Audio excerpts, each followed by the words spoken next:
Hello, everyone. This is Gail Estella, and welcome to the Gail Estella Survival Podcast. Here's where we turn pain into purpose, because survival isn't a whisper, it's a roar. And before we get started, there are a couple of things that I would like for you to do for me. The first thing is, would you please go and like, share, and subscribe to the Gail Estella Survival Podcast? Secondly, put in the comment box below where you are tuning in from. I'm here in Aiken, South Carolina. Where are you? Thirdly, are you following me on all of my social media platforms? If not, please do so at Gail Estella. And lastly, have you purchased my book, Through It All by Gail Estella?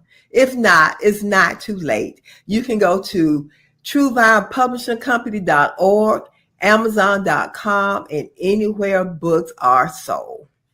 I'm doing something different tonight. I'm trying to bring more men in to share their stories on how they survived through it all. And my next guest, I remember this young man coming in the salon with his mother. He was always such a mannerable, polite young man. And he would always call me Miss Gail, and he still calls me Miss Gail.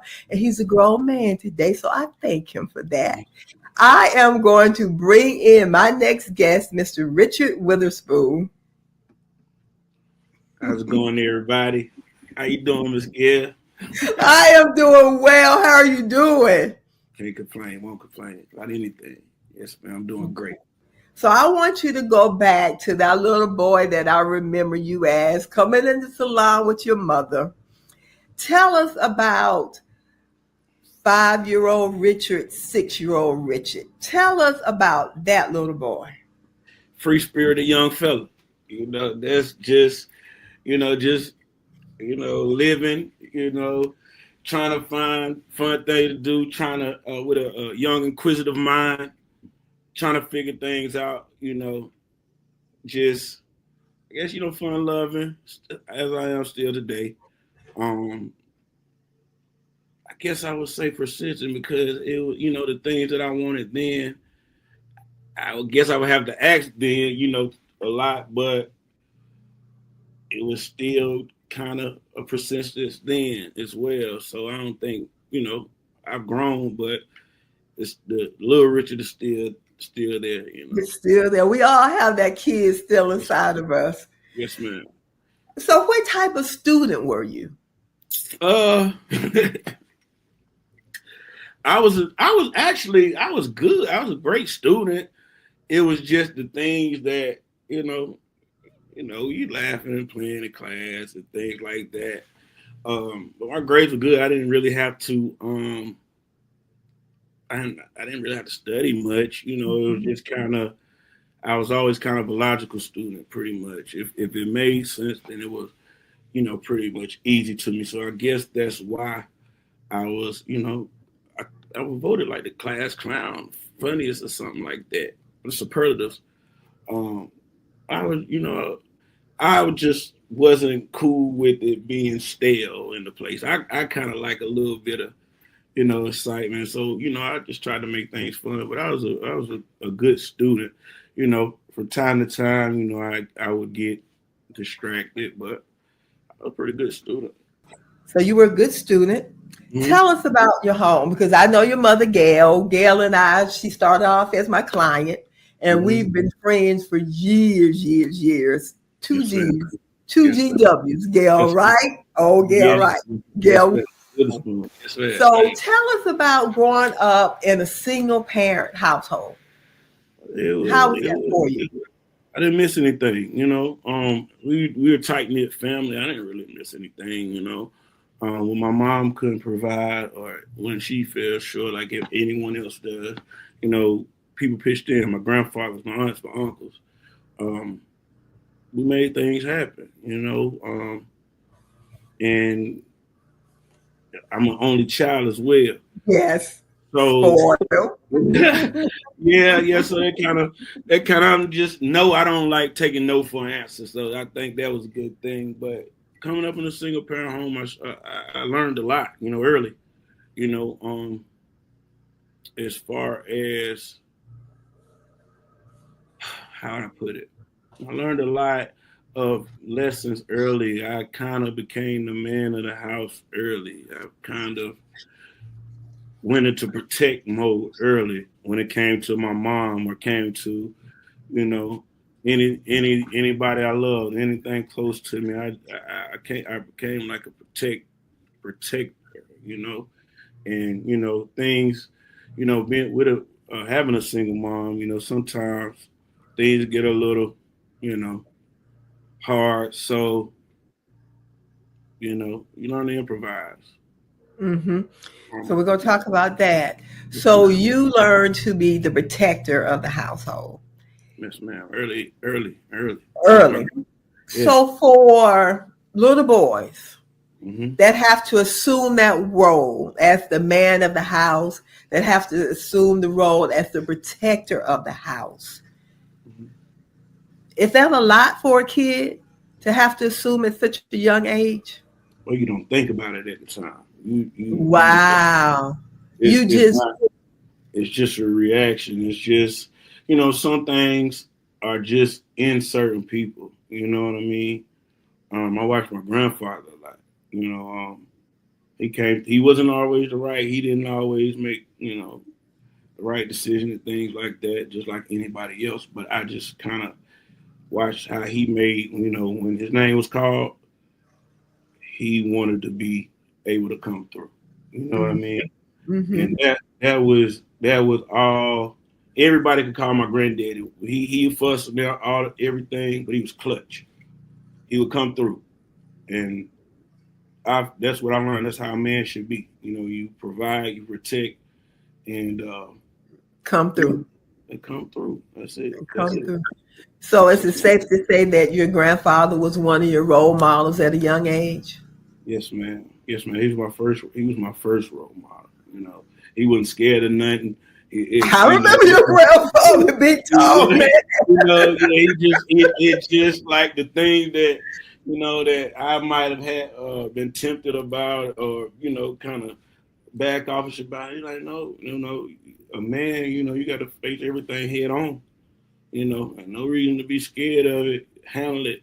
You're not gonna win them all. You're not gonna lose them all, but face it head on, whatever it may Face be. it head on. Yes, You have ma'am. said a lot of good stuff right now. We hadn't even got into the interview. Yes, You know, a man's supposed to face things head on. Don't be ma'am. afraid of it. You might not win them all. And you said something about that on your on your page, and that was one of the questions I have written down as well. So your grandfather, who else come growing up? Was your father ever in your life at all? No, I heard no. My grandfather was my Mhm. father. Your You know, grandfather was your father. yeah, like So I you used. didn't that no boy, that was it. That's what you knew, that's what you accepted, and that's what you were dealt with, and that And was yes, it. yes, ma'am. And it was never a thing like that. Uh, oh, I just need to know, who my dad, what's going on with him. He passed away, but Mm-hmm. it was just never like a. I think my granddaddy did a great job at filling the void. Um, but yeah, he was man. He taught me everything about being a man, even the things that I didn't want to learn, and I feel like I didn't take heed to. I'm like, man, this dude tried to show me this knowledge. Yeah, that's Even if everybody's people know you story. do, We they got all got people that do it. story, most of us anyway. Yes, ma'am. Yes, ma'am. Yes. So excuse me.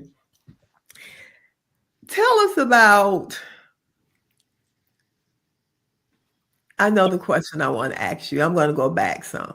Mm-hmm. Your mom being a single parent, Mm-hmm. do you think a mother can raise a man? She can help. You know. How? You know. What contributions or I attributes mean, does a mother provide the in a little boy becoming a man? what my mom taught me was, give people grace. You know, that was the main thing with her. You ain't gotta just be so how to love people, how to love on people and things like that. It don't take anything from away from your masculinity or anything like that. You love people, Sometimes, but she also taught me, man, get you up off me too. Yeah. You know what I mean? But a woman, can teach a man a lot, but it's things that a woman, doesn't have just in the makeup of a woman that a man needs to be, able to teach his son or teach his, whoever he's mentoring or whatever. A man is needed in a man's life growing up. It's needed. I had different figures of that, but my mom taught me, give people grace Give and people. So, what are some of the things that a boy needs from a man that you don't feel that his mother can provide? structure. Uh, Structure. structure. Because it gets to a time when a boy becomes, he hits his puberty and everything like that, and he think you're a man. You smell yourself. Mm-hmm. Like, Mm-hmm. you ain't scared of nothing. You need somebody you need some straightening sometimes, Yes. And your mama, when you get 15, 16, 14, and your mama can't whoop you hard enough. Or your mama Mm. can't, you know what I mean? So and she ain't gonna get out in the yard with you. Sometimes you got to get out in the yard with the young folks. So that's that's what I think. It's very, it's not needed, but it's very it's helpful. It's very helpful. It can be the difference between a man and a mouse. That's what they Yes. say. You know what I mean? Yes. That makes sense. Yes, So, ma'am. I saw something on your page, Mhm. and it read, "Happy birthday to my Aunt Joyce. Mhm. She's the reason I used to win the science fair Yeah. every year." Right. So tell Right. us about you and the science fairs that you won Oh, every year. Oh, I used to kill them. My homeboy, they used to be mad. Oh, they like, oh man, how you win? How you?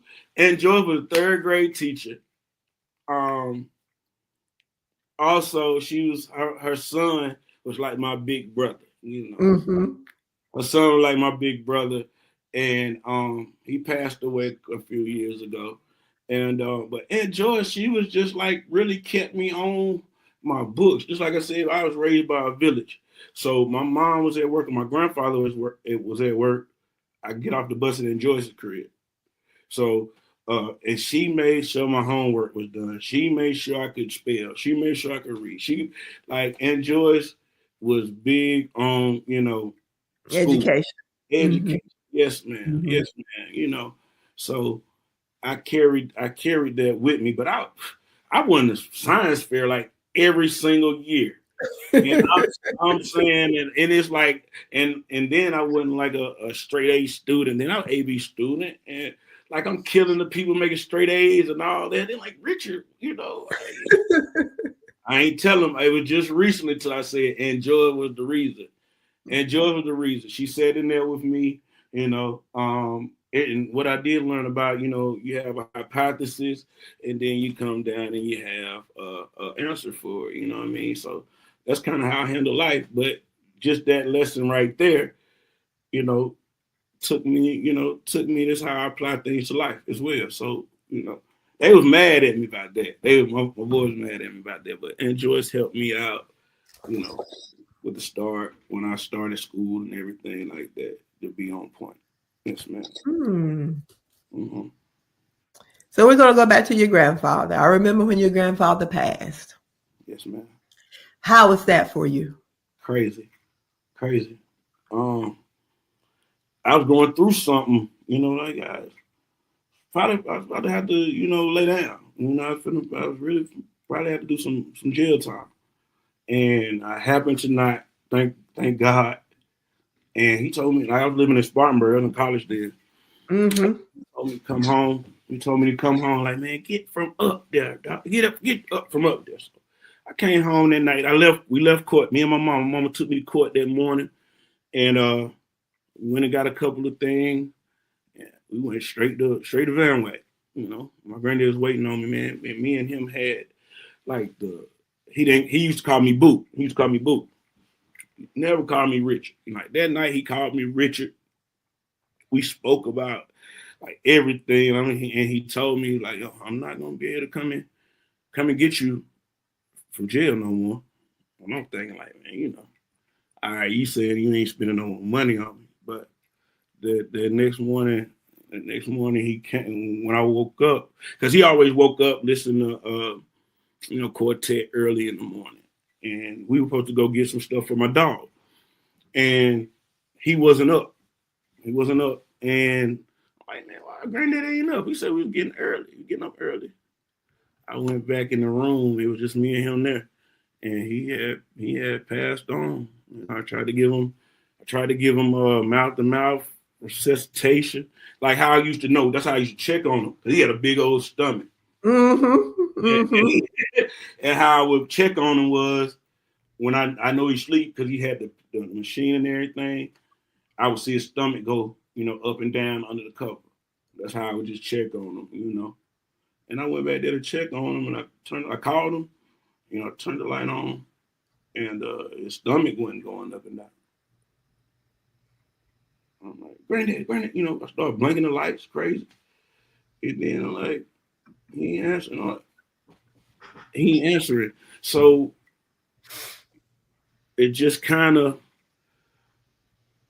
I went and shook him. He wouldn't give me nothing. I pulled the cover back off of him. I seen he had already, you're released and everything. And, I tried to give him mouth resuscitation. And like he took his last breath. I was like, man, Granddad, wake up, man. I need you, man. Wake up. And it was just, that was just like, I still have, nightmares and stuff about that. Like, that's the first time I had seen someone that, I lost a lot of people, but like right there with me in that moment, that kind of changed my mental because I gave him a promise before he died, and we was always big on keeping our word, whatever it may be. So I couldn't go back on my word, you know. Oh, okay. Do you think he knew he was going to pass that night? I really feel like it. I really feel like it because of the thing that we talked about and how he addressed me more so not like his grandson, but as a man. As a man. Yes, ma'am. Like, and when he told me, I'm just thinking like, dude, man, I know you gonna come through. You gonna come through, man. Yeah. You can't. But he told me like, Richard, I'm not gonna be able to come and get you no more. And that's it. Like, he said, I'm like, man, you ain't got to worry about that. You ain't got to worry about that because I went through all kind of depression with that. Like, man, you ain't got to worry about that. But he was meaning that, he felt, I guess he knew, or, felt like his time was about to be up. And, he put, and thinking my granddaddy and my aunts and uncles, all of them, they put the house on me. They everything he worked for, like he was willing to, take a chance on me. You know. That's so beautiful because I know a lot of your story, but to hear it coming from you, it's sentimental, it's emotional, and your vulnerability.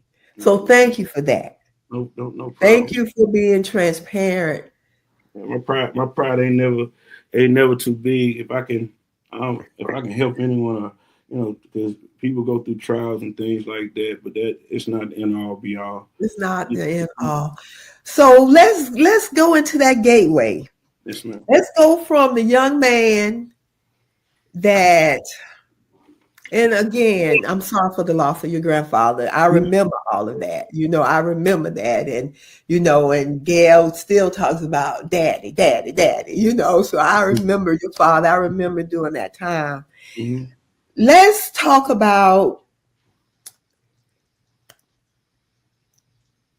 how the trajectory changed from the young man that won the science fair every year. He goes to college. and decided to make a different choice, or deviated from the path that he was on. Let's talk about that. Um, situations, like I said, coming from a single parent, my mom tried to, she did her very best. She's a great woman, She did her very best, but we fell short. We fell short.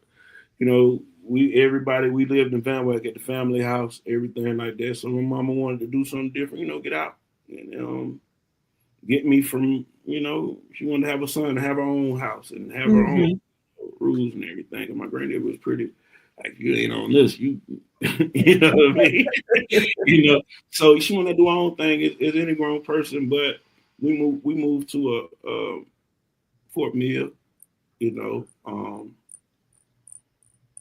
scenery change, um, and we started having, she was trying not to trying to do it by herself. She did it by herself, Mm-hmm. but things got a little, I guess overwhelming for her at times.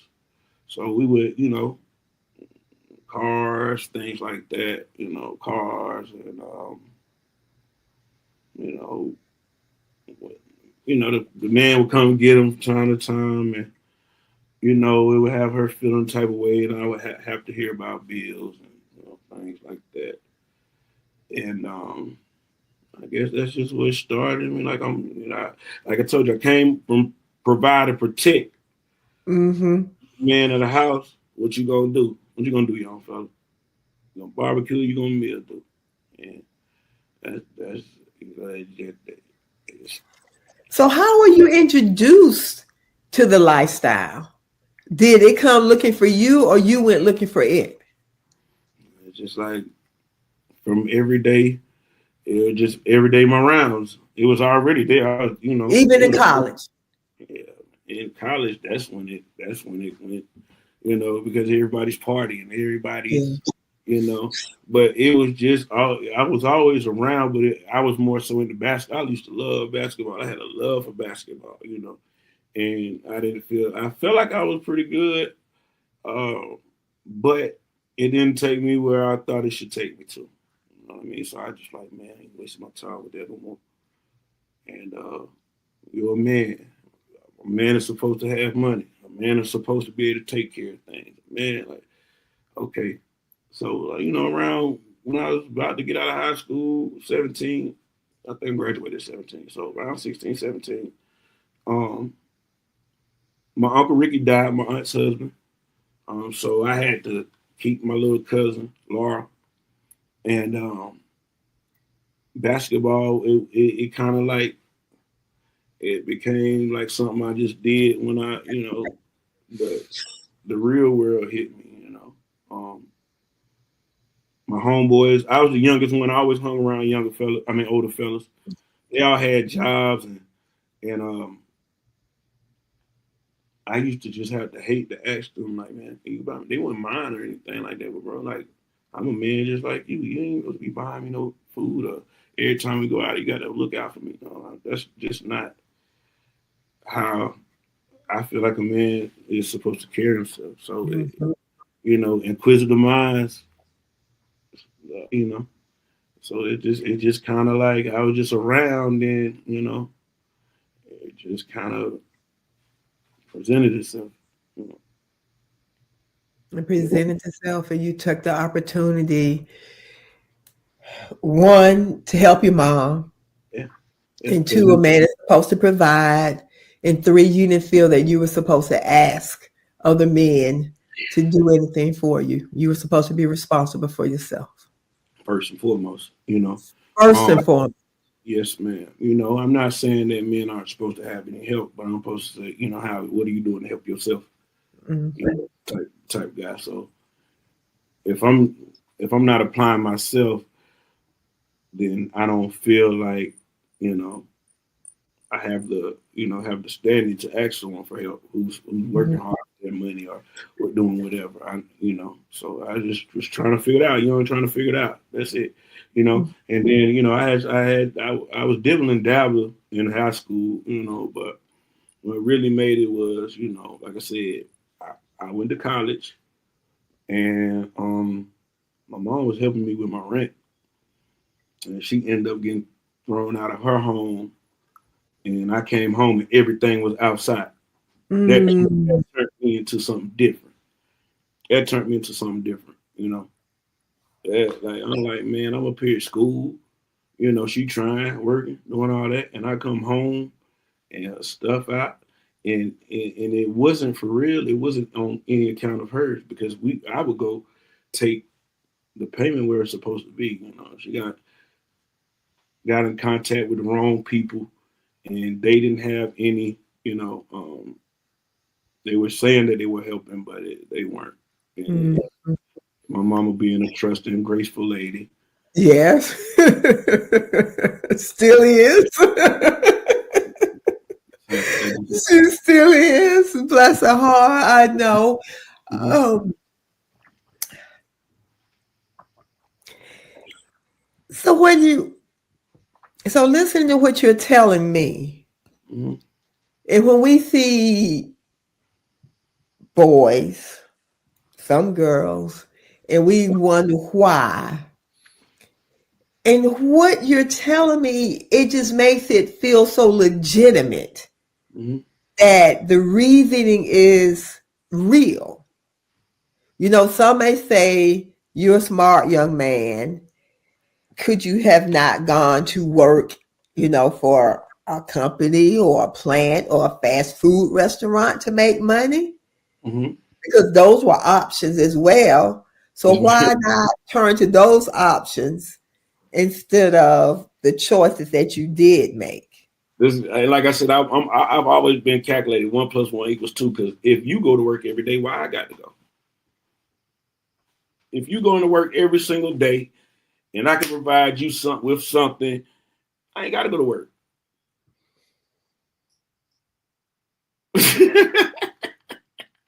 And you then, know, and this is going to follow up to where I'm going, a uh, little further in in our conversation. yes, sir. So let me ask you that. You said why you have to go. Mhm, Where did that entrepreneurial spirit come from? That you decided at this age mhm, that I'm not going to work for anyone else. I'm mhm, going to provide and work for myself and make more money mhm. than you're making by working for someone else.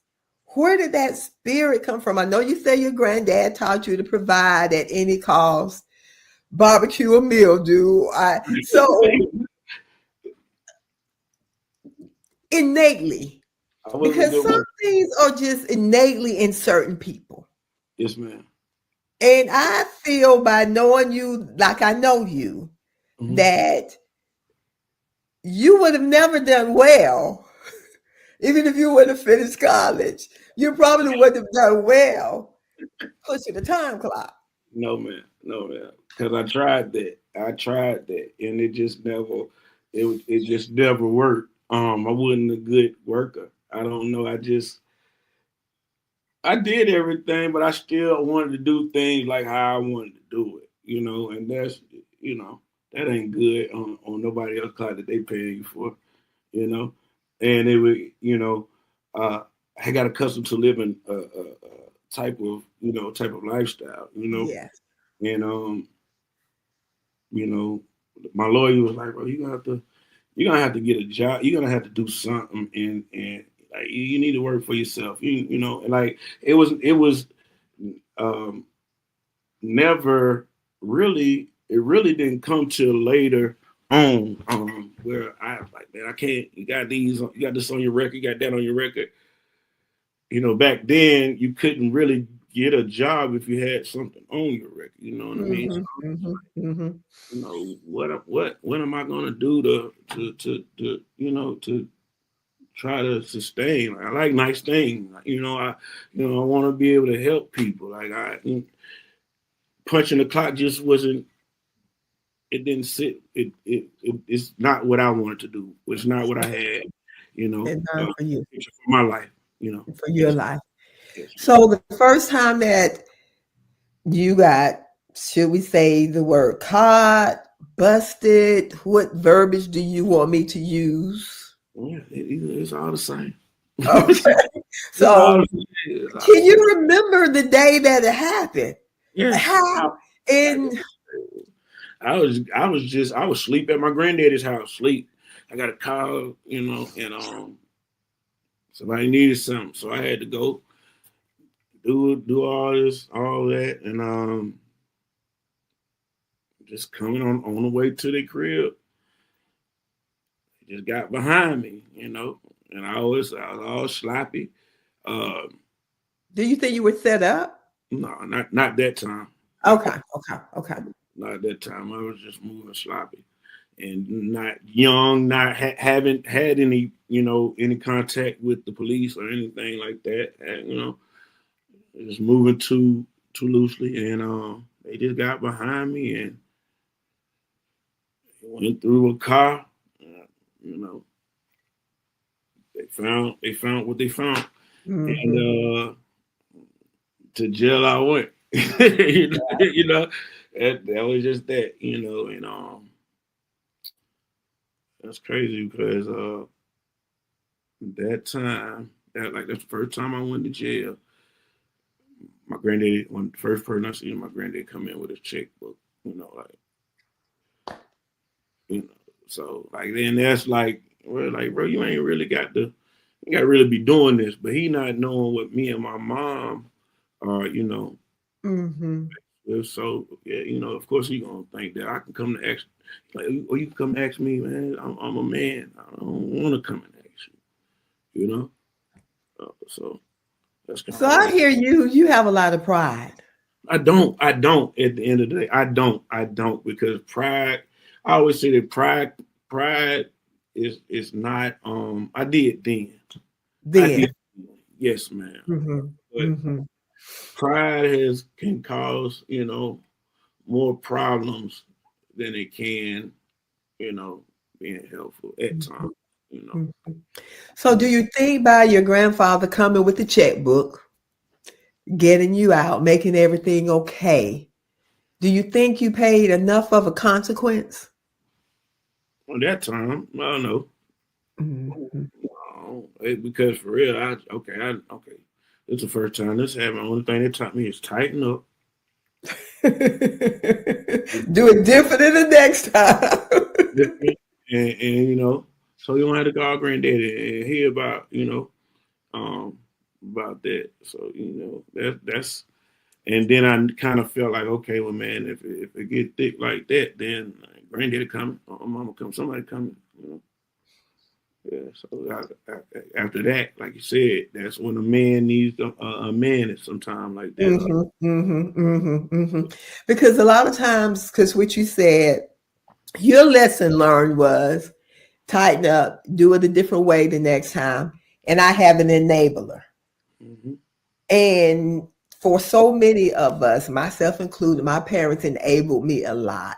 Mm-hmm. And I think sometimes if parents, grandparents, if we allow our children to hit their bottom or have to deal with their consequences, sometimes the lesson learned will be different than the lesson that you just said.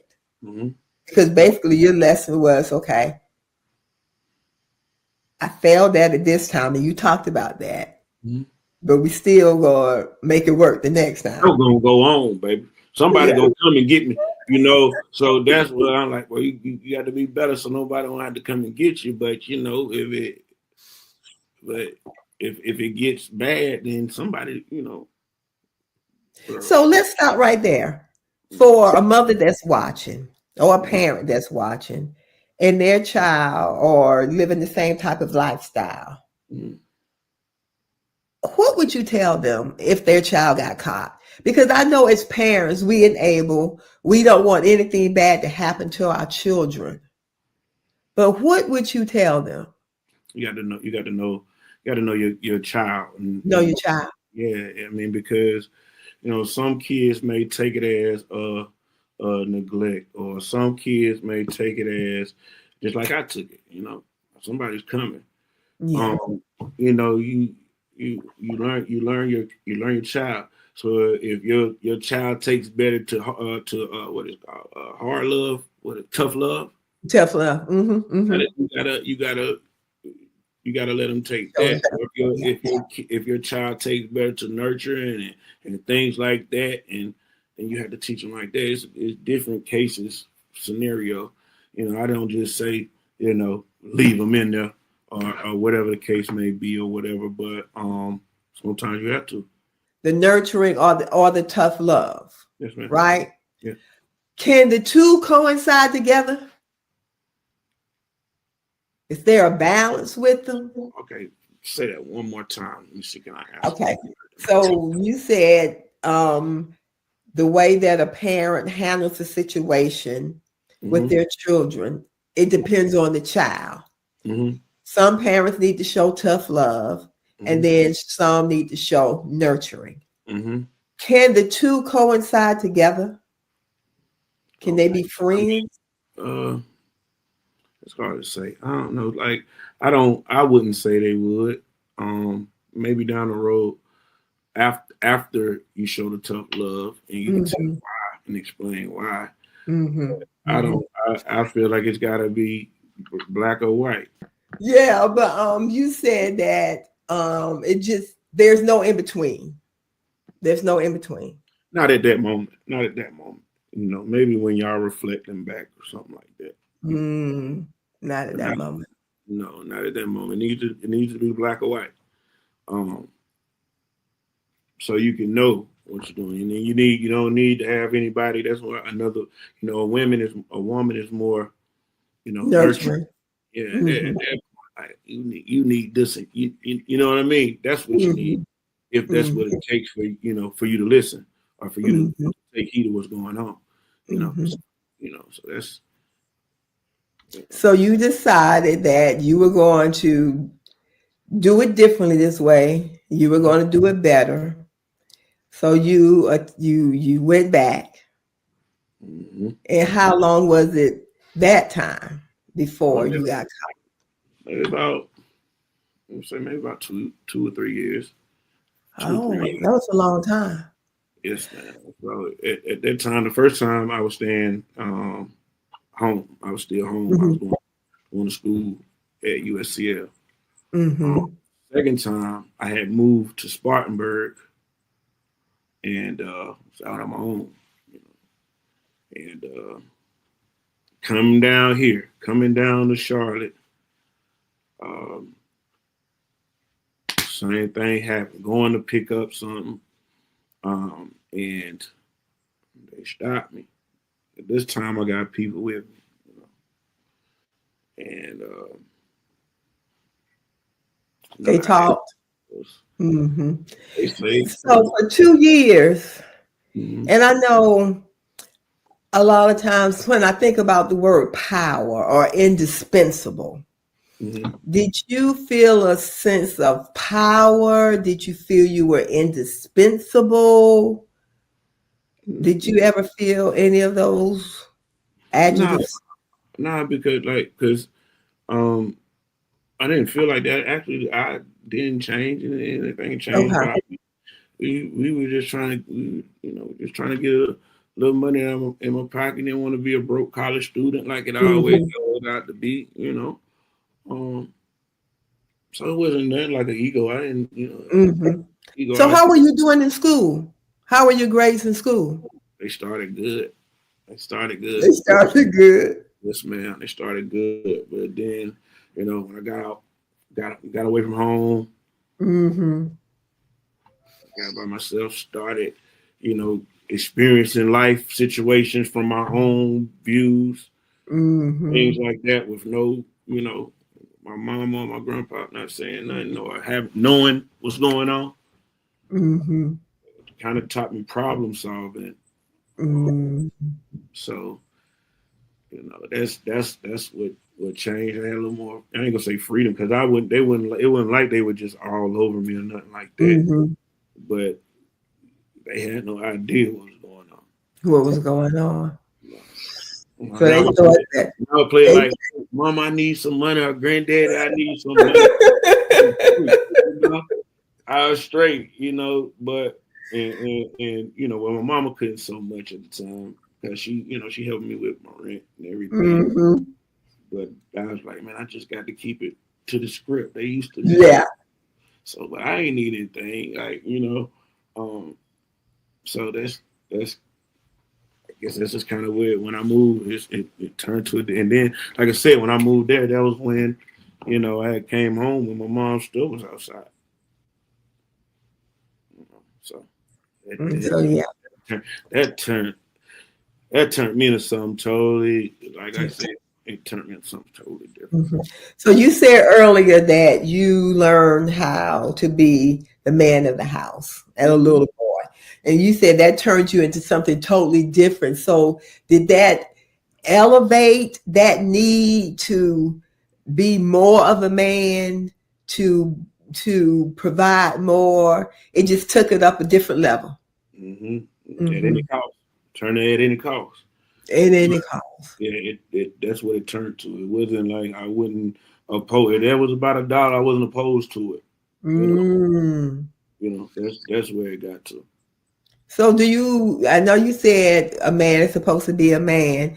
Mhm. Could it also have been that you just had that much love for your mother as well, that you didn't want to see her going through what it was that she was going through? Oh yeah, very, very, very much so. Yeah. Very much so. And me as a man, I'm looking at the men like I already don't. I already don't like. Me being a man. I'm not going, and I've grown. I'm not gonna take. She had a little friend guys and things like that. And I'd be like, well, them guys ain't like me. They don't have nothing in common with me. So like, it was nothing that you know they could tell me or say. You know, Mm-hmm. So Mm-hmm. it, I guess all of that from everything that happened, it kind of just Mm-hmm. into Mm-hmm. some, way. Mm-hmm. Yes, man. Mm-hmm. And so you got caught again. Hmm. What were those feelings at that time? Again, man, this time they're gonna make me sit down. This time they're gonna make me sit down. It's not no, and especially like we had changed. Well, I had changed. 'Cause I had built a little team up. So I would just, you know, um, this time we had changed what we was doing. We had went to a whole nother program. Um, you know, something a little heavier. And what I had, you know, it you're gonna have to sit down. That was my thing. I already Mm, I already knew, and how it happened. Um, I feel like I had to be, someone, you know, something else happened to someone else. mhm, mhm, Yes, man. mhm, Yes, man. mhm, We would get out of class, and because like I said, like, we moved to Spartanburg, and well, I didn't. We moved to Spartanburg. I moved to Spartanburg, and we 2 hours away from Atlanta. Major thing mm, going, yeah. you know, and yeah, I started going to Atlanta once or twice a week. I might skip class and go to Atlanta. I might, you know, my mama might think I'm in class somewhere, or I'm just get back off the road and go straight to class, and I'm in class. You know, and yeah, that time, that time, it just some, it wasn't right. It wasn't right. Mhm, It got me coming out of Atlanta. Um, it was two polices waiting. It was like kind of like they were waiting on me to come, you know. And when I seen them, I had passed them first, and I was dressed up. I was dressed up, had my collar shirt on and everything like that. And I was in my granddaddy's. I was in my granddaddy's car. Um, Dodge Spirit, nothing out. You know what I'm saying? Nothing mhm, hands out, anything like that. And I got on my glasses and everything, trying to look, just And when I seen them in the road, like I was on the interstate, so one was facing this way and one was facing that way. And dang. So I get past them and I look up in the rearview, I see them coming. So I kind of just like I go up to the next exit and try like I'm going off. They follow me up there. I go into McDonald's and act like I'm gonna. I'm about to get something to eat. Yeah, Mm-hmm. police come in right behind me. And yeah, man, that was the craziest thing. Like they pulled me out the car, asked me what's going on, and they wanted to search me. So I had in the stuff in the car, had stuff tucked down on me, all of that, and they Were asked you me, scared? uh. I got the butterflies. I ain't gonna, Okay. you know, Or were you more like, who in the world just set me up a house? I'm like, what in the world? Like, I'm in the Dodge spirit. Like, I'm Yeah. like, dude, like, Mm-hmm. what am I doing to make you? And they told Suspicious me, of me. yeah, they told me something like, my granddaddy had we believe in Jesus or something like that on the tag, but it was covering up. It was covering up The, the sticker. the decal. Yes, Yeah. ma'am. Yes, ma'am. So they said in Georgia that has to be, you can have to be able to see that. But Yeah. Mm-hmm. that wasn't, man. How you wasn't looking for that, you know? If that's what I'm driving, So, but yeah, like when they took me out, the police he started searching on me and everything, and he went around my waist where everything was. And I pushed him off, and I started booking. I started running. Uh, and they beat me. When they caught me, they beat they beat me. Wow. Yeah, they beat me up. So, you know, if they had to run after you or something like that, they're gonna put their Yeah. hands They, on, So yeah. yeah, Mm-hmm. so Mm-hmm. and Mm-hmm. that right there was the start of like that's when, I knew like sometime soon, brother, you're gonna have to go sit down. Mm-hmm. So Mm-hmm. yeah, that So, that do you have any trauma from that incident with them beating you? no man, because I No. deserved it. I Okay. ain't Okay. gonna say I deserved it, but you know what come with it. You know, Yes. Okay. if you outside or in the street, you know what come with it. You were coming, and especially like you say, when you run. Yeah, they gonna get you. Yeah. They gonna get you. So Mm-hmm. nah, I don't have any trauma from that, but just just just just making spur of the moment decisions could that Yeah. that Yeah. you're supposed to be calculated, think things through before you do them. Mhm. So, So you thought they were going to sit you down, mhm. but you didn't have to sit down. No, I didn't have to see where they offered me. Well, they were offering me. They offered me like 7 years the first time. I told my lawyer, "Nah, man, we have to go to And then they, so it went on for about a year or two, and they came back with 0 to 2. Um, came back with 0 to 2, and I was like, okay, if they give me 2 years, I'll be home 16 months, 18 months. I could do that. So let's go. And I had started getting my mind ready for going to jail. Like the next time, I'm okay. Next time, because my mama would come from Van Wyck every time I had a court date. She would come. Mm-hmm. She would come down, and I was every time we went, I was just preparing. Like, I had spaced out from everybody. I was preparing to go. Like, I had got my mind ready to.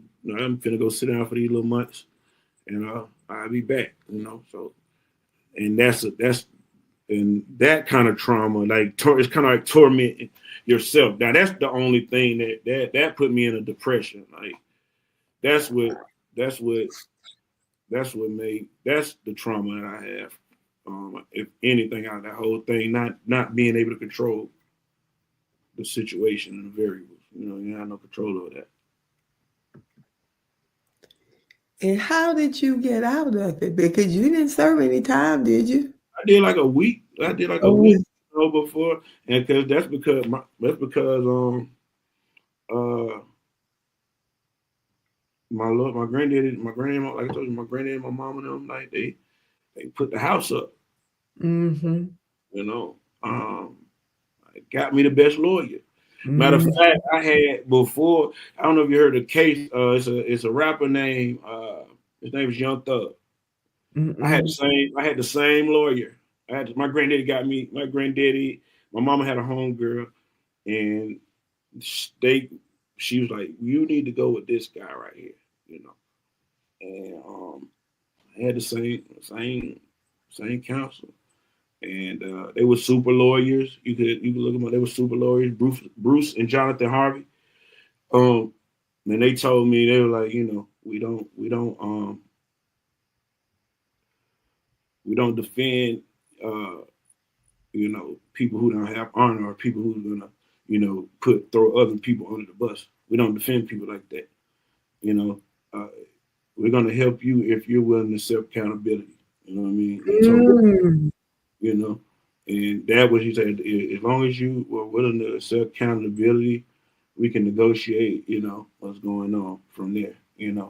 So with what they came back with from discoveries and things like that to what was fair. They went into how many black men were stopped at that point, how many Mexicans have they did a Yeah, yeah, thorough yeah. they did a To get thorough all the analytics and the yeah. statistics, and yes. Those guys were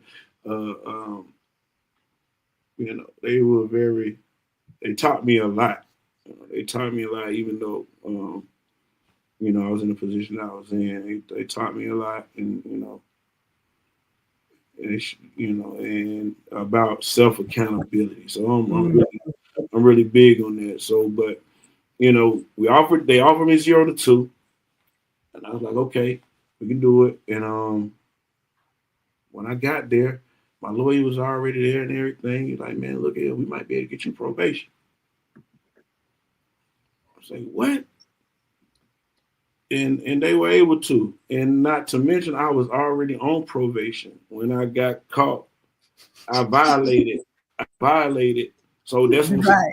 I'm Hmm. on You weren't the supposed to be in Atlanta, were you? Oh no, no, no, no! I violated probation in Mecklenburg, and my whole case they were like I said, it took about a year and a half or two for them to come back with that. But wasn't going to court in Mecklenburg, so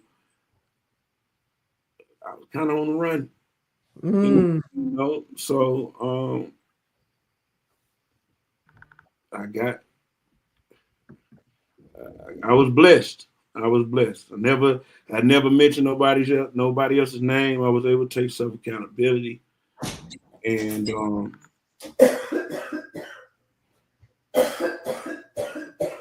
I came out on the good side. I came up on the good side. They gave me in South Carolina. They can't give you but five years probation. They gave me 10 years probation. They gave me 10 years probation. There are a couple of things I hear from that story. Hmm. The first one is God. Yes, ma'am. God all over it.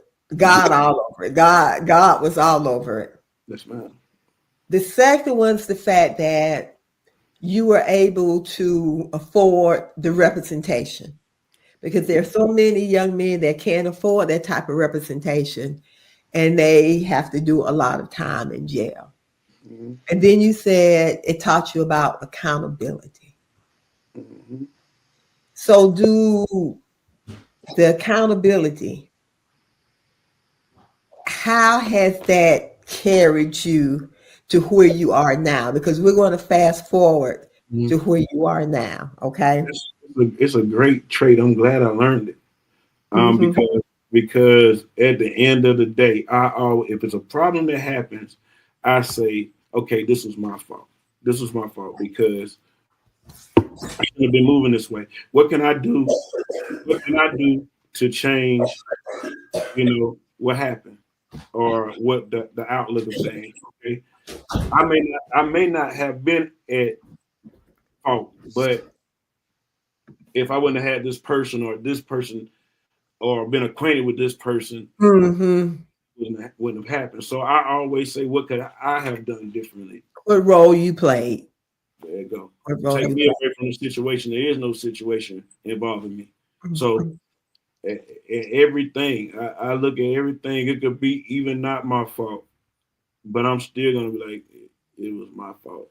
This is how I should have handled it. Or next time, this is how I should handle it. A lesson. Yes, ma'am. Yes, ma'am. So basically, what I'm hearing from you, Richard, everything that you encounter, you make it a lesson Not no, to never learn. lost. It's never lost.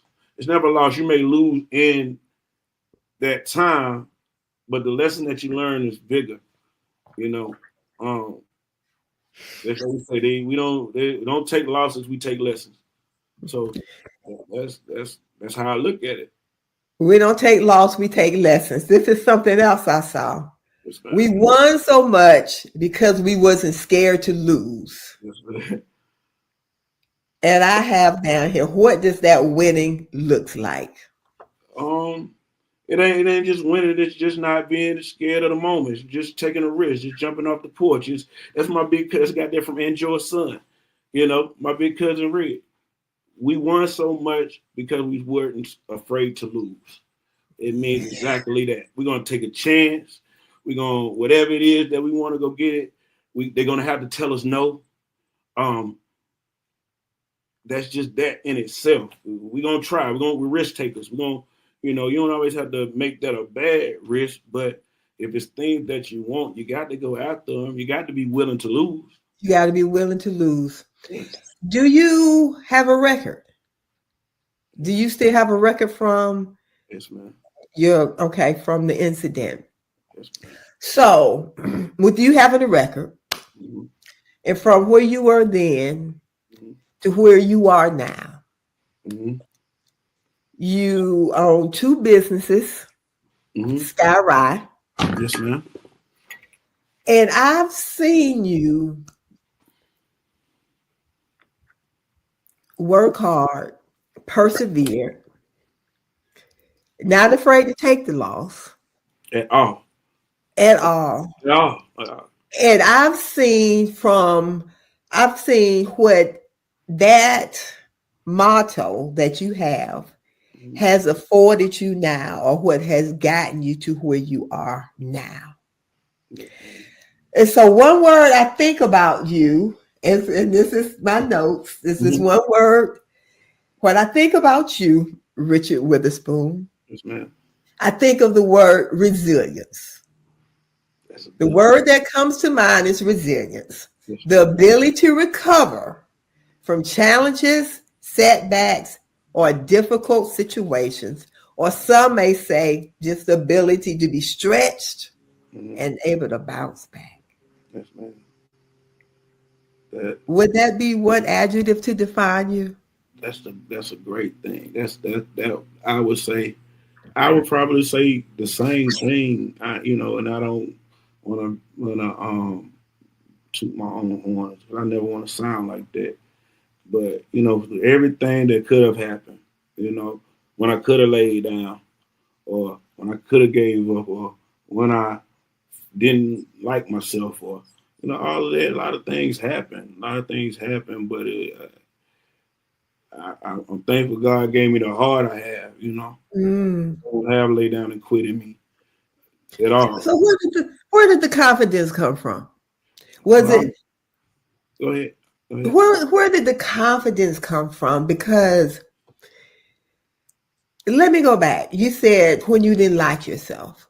So was there ever a period that you held any type of shame, or you felt bad about yourself, or Definitely. embarrassed, shameful? Did you ever experience that?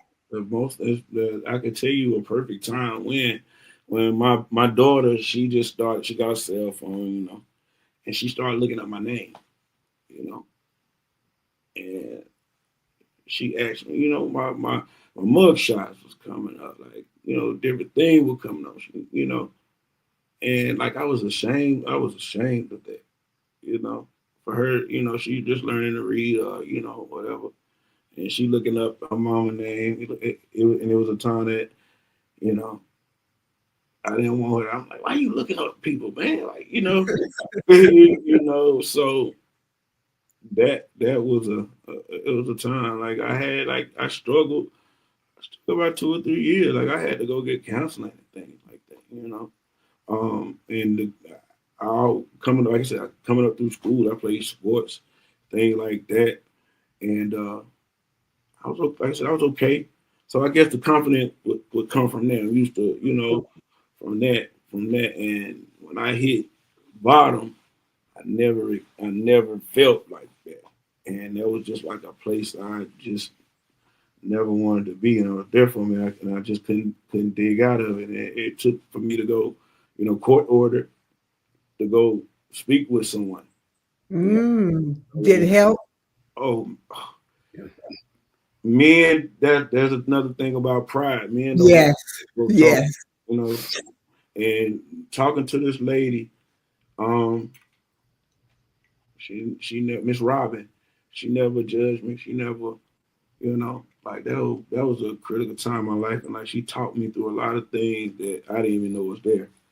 And yeah, and she gave me this exercise to do.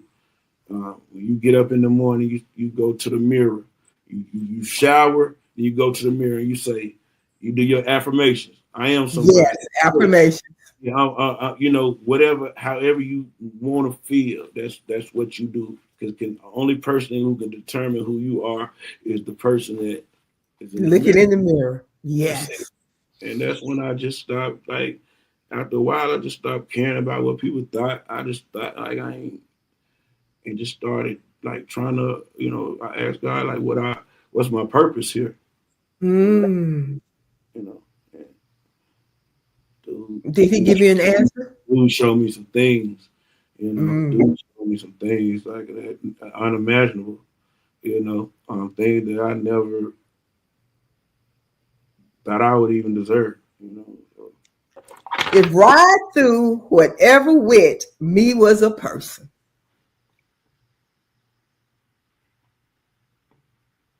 and that's Keisha. she seen it all, been there through everything. You know, that's just what it is. And she showed resilience and grace. Like all the time, she when she get off her kilter, she gonna let you know about what's going on. And I can't do nothing but respect that. Like I was always around, instead of people telling me like, okay, well, man, no, he's gonna let me know, you know, Mm-hmm. I'm gonna let me know. But like, she went through everything without when I ain't have a thing. Mm-hmm. When it was a time I couldn't pay for us to go nowhere or nothing like that. She took care of it, and I got to give her that. She earned, like if somebody got to prove something to you and you got to prove something, like I prove myself to her as well. But Mm-hmm. you know, I know where she stand. If she mad Mm-hmm. at me at that time, because she's been times she been mad at me, I had to Keisha, uh, come get me. She coming, even though you know that's unconditional. That's unconditional love. Unconditional And you have two daughters. too. Yes, ma'am. Yes, ma'am. And I admire you as a father. Before you became a husband, Mm-hmm. I watched you as a father. Every holiday, Valentine's, you would always buy all of your girls flowers, take them out to dinner, Mm-hmm. take them on dates. How important is that for a father to instill that type of love and adoration to their daughters? And very is more important for daughters. I feel like because you know I want them to feel like my daddy gonna do what he supposed to do. If you can't do nothing close, then you don't need to be around me. You can't do nothing close, and it ain't about material. I always tell them it's not about material things. It's about how people treat you. Mm, Material things they come and go, but It's how people treat you and how you're allowing people to treat you. So if they ain't treating you like your daddy, then question them. Or I just never wanted a man to be the determining factor of what they got going on. You know, Mm, a man should be adding to what they got going on. you're adding to it. You know, So if Raya, because Raya's what, 21 now? big 21, yeah, right. With what?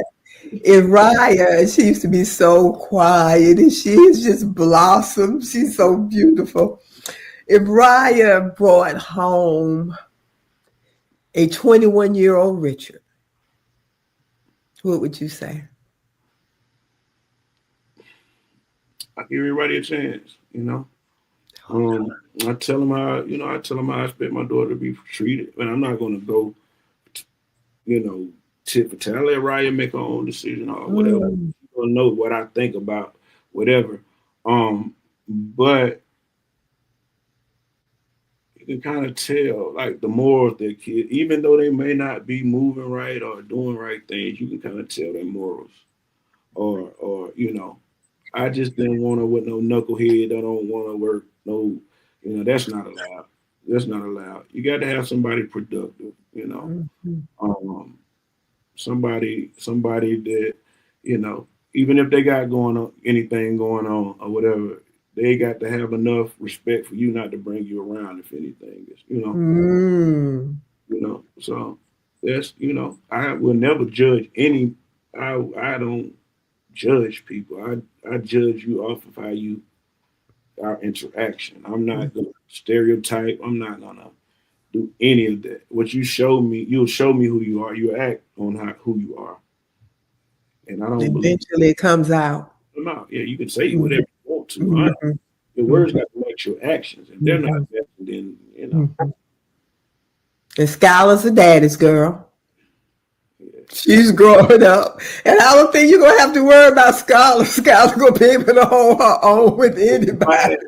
had, if I had a son, I don't think a son could be that much like me. He's a girl me, like, real all the way around. She Yes, she's yes, free yes. spirited. She free spirited. She kind of marched to her own drum.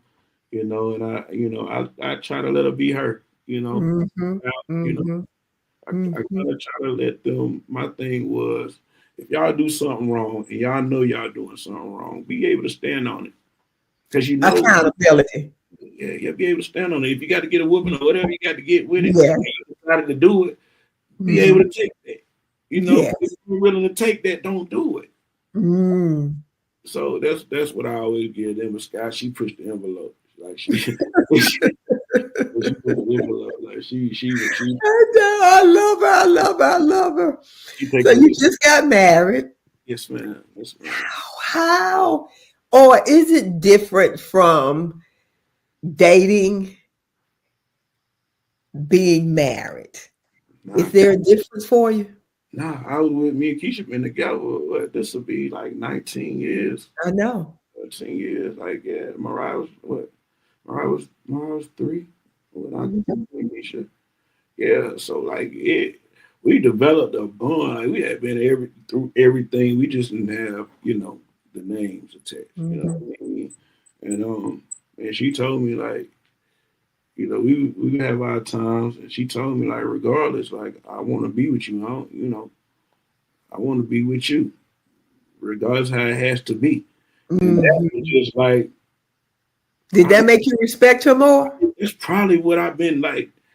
But wait, no, because I would always say I don't want to get married until I'm able to, if it comes a time you don't have to work, you can't work, you're out of a job, I can take care of everything. That was Mhm. always my thing. Mhm. And you're actually never, really ready for that, but that was just my thing. But when she said like I'm going, I'm riding, I'm here for the ride. I'm, with marriage or not, Mm.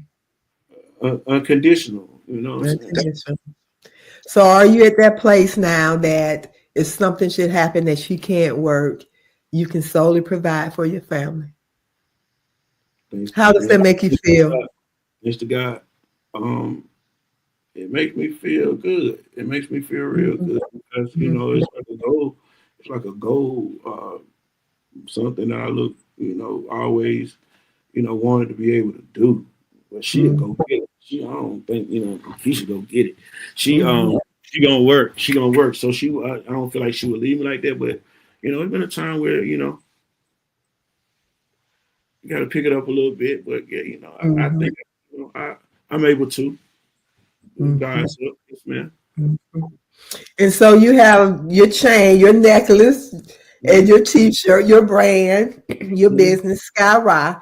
Tell everyone about Sky Rye Well, Sky Rock and comes the from name. Where did the from name derive from? it's from my daughters, Skylar and Yes. Rock. You know, Mm-hmm. Sky and Rara. Mm-hmm. So that's where it comes from. And I always told them like and they don't really they know electronics, but they don't really.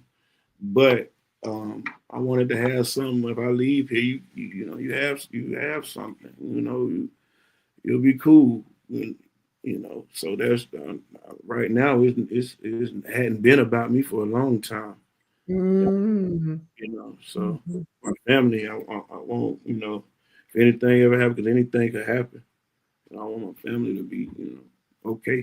Taken care of. Yeah. Do you have a mentor or as an adult, any men that have guided you while you at the stage in your life that you are now? Right now, Mm-hmm. I talk to Any my men uncle. that you I talk to my uncle quite a bit. can? He's a great businessman. Mm-hmm.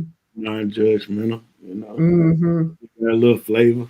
Mm-hmm. I talk to him about things. He's not green to things. Mm-hmm. Yeah. But I talk to a lot of different people that give me, that give me jewels. Mm-hmm.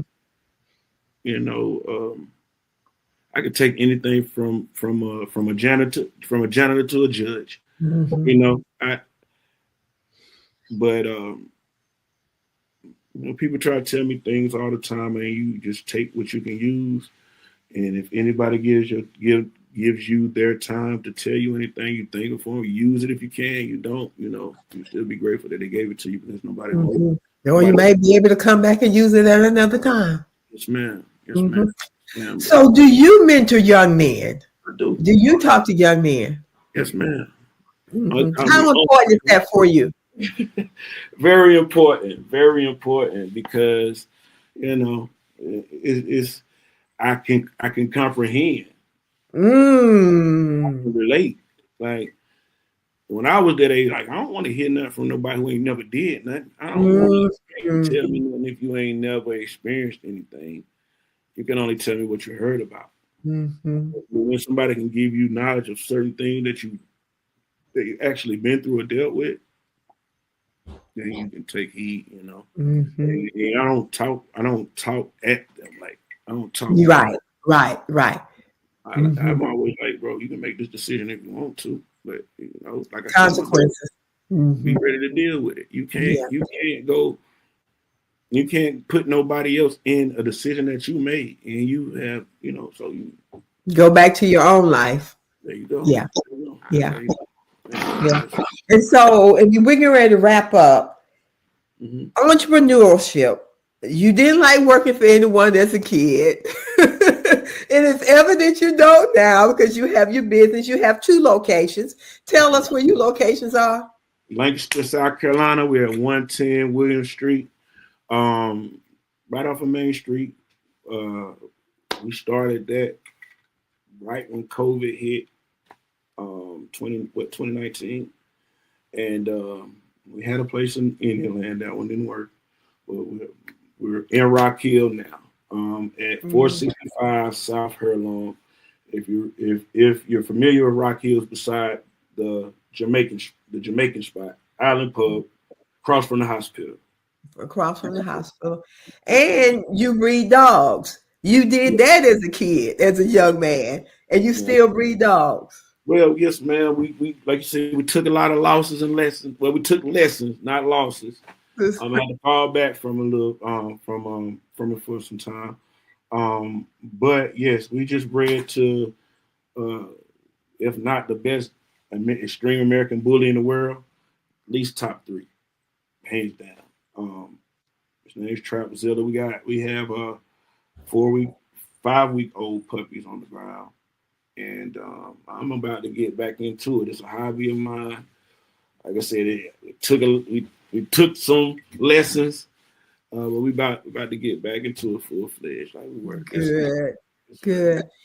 So we're going to go back to your grandfather. We're going to close. okay. He said that he wouldn't be able to help you out anymore. Mm-hmm. Would your grandfather be proud of the man that you've become? Man, I, man, I think he would. I think he would. I think he would. Through everything. Uh, when he was here, I never got to take him out to eat. Never got to. Mm, He paid everything. You know what I'm saying? He took care. mhm.